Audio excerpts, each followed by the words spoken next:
Hi mga langga! Good morning!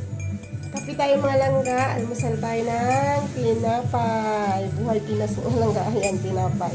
Wala akong palaman. Tapos meron tayong tops. Ito lang almusal mga langga. Kain tayo. Hindi ko siya palamanan dahil tapos nag-black coffee. Sasaw-saw ko yung tinapay sa kape. Ayun mga langga, almusal tayo. Haggard pa yung mukha natin kasi tapos na natin naglinis.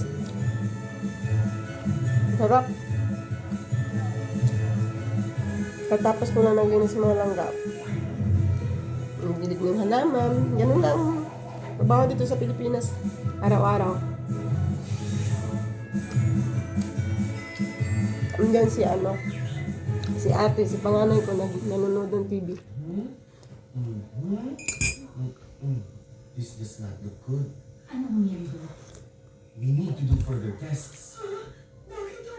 Para makasiguro tayo. Ang tagal kong nagpahinga sa Reels at saka sa ano nga lang na Dok, wala pa ang first opinion, second opinion na. pag-upload ng video. Ano talaga yan, Dok? Pwede itong blood clot. Kasi alam niyo naman, pag nagbakasyon na tayo dito sa Pinas, parang nag-iba na yung mundo mga langga. Busy na. At saka syempre, focus tayo sa pamilya muna. Paano natin masasabi kung wala pang further tests? Para makabawi naman sa kanila.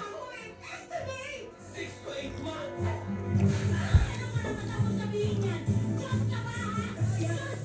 Ang sarap, isaw-saw sa kape.